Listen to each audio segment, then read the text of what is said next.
run industries.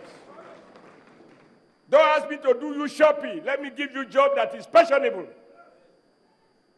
Don't ask me for favor, ask for your right. So, Professor Osinbajo, you are most welcome. This is the hall of a secondary school. When I visited this place 6 years ago, I saw all of these buildings that we have demolished, but I always ask them to allow one not to demolish everything because memory can fade so fast. Where the Edo child was abandoned, dumpy classrooms here, no roof, no windows, mud buildings. Just the way Nigeria young ones are voting with FISO, the children voted out. They were all in mushroom private schools. This hall is a statement and evidence of change.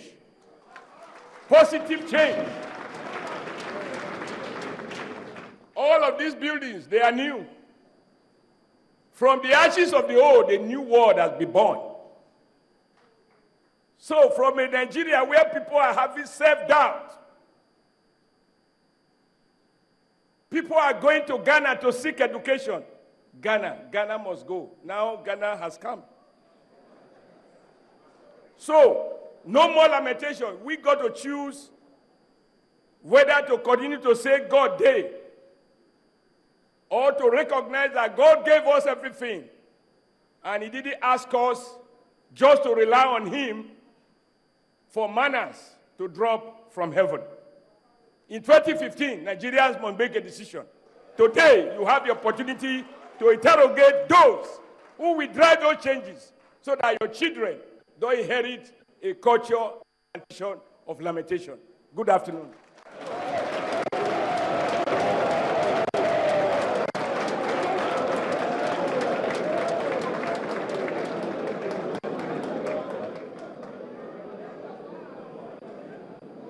Thank you. I'm sure you will agree with me that that was a Philippic harangue. My honor and pleasure now to introduce to you the man of the moment, the man of yesterday, the man of today, and by the grace of God, the man of tomorrow.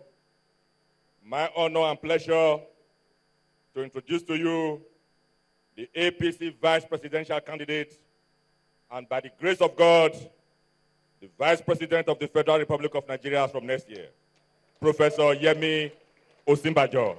You're welcome, sir.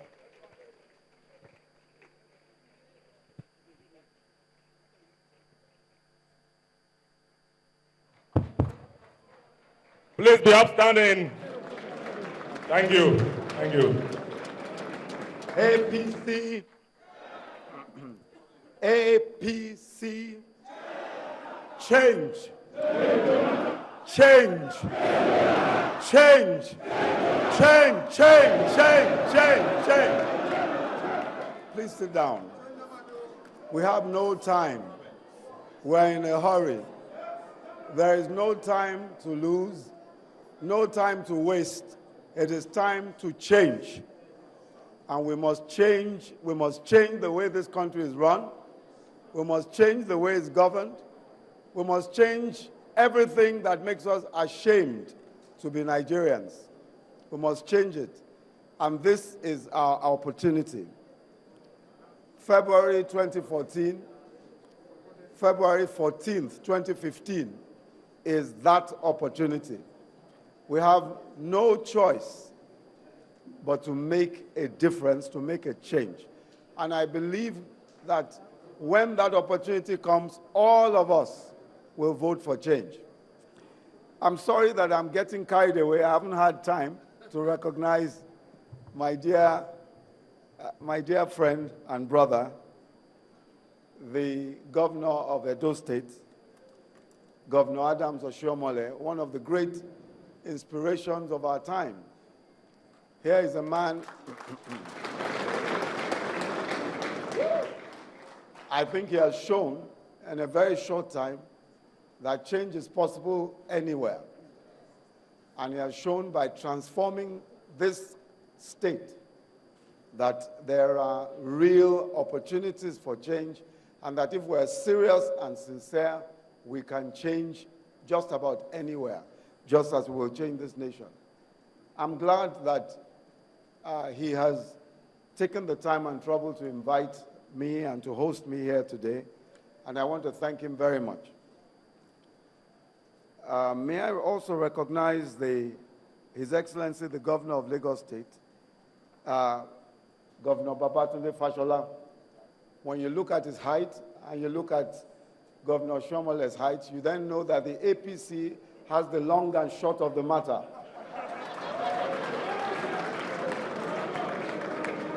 So we are covered everywhere. We are covered.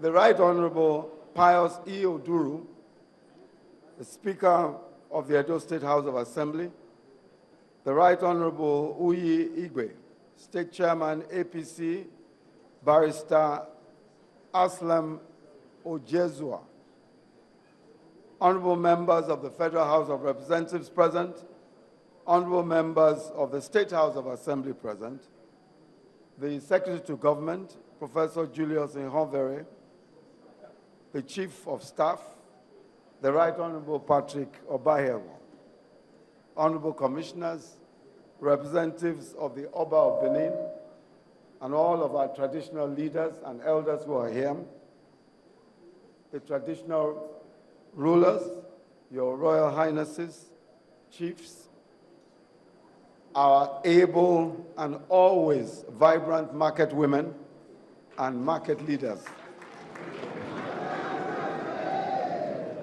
distinguished ladies and gentlemen. Yes.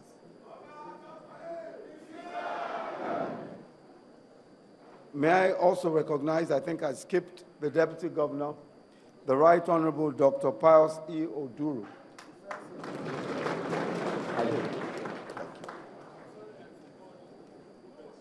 Ladies and gentlemen, there is no time to waste.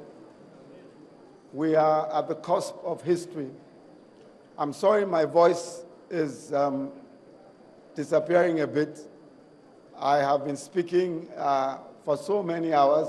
I'm not a politician like my like my host. So I'm losing my voice a bit. But I want to say that we have a great opportunity to change this country. The priority of the APC is first employment, because we need to get the young people back to work. 80% of graduates have no work, and over 40% of those who are not even graduates have no work.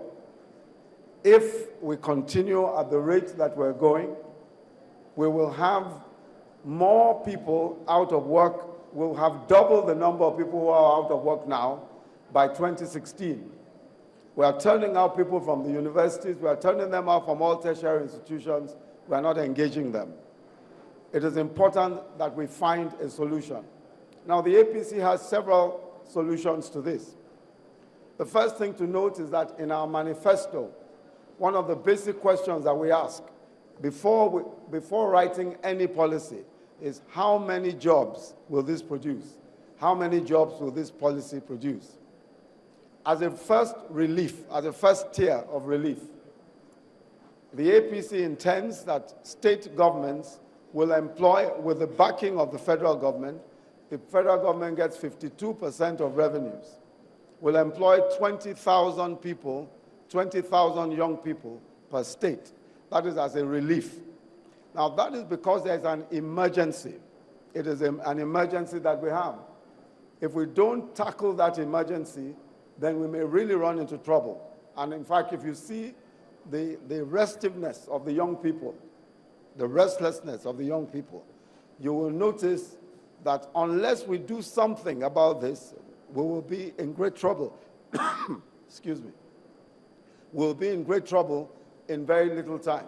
So the first step is to tackle the emergency by provision of jobs. And those are directly created government jobs. Now, the next level is to incentivize those who employ labor. We intend to give tax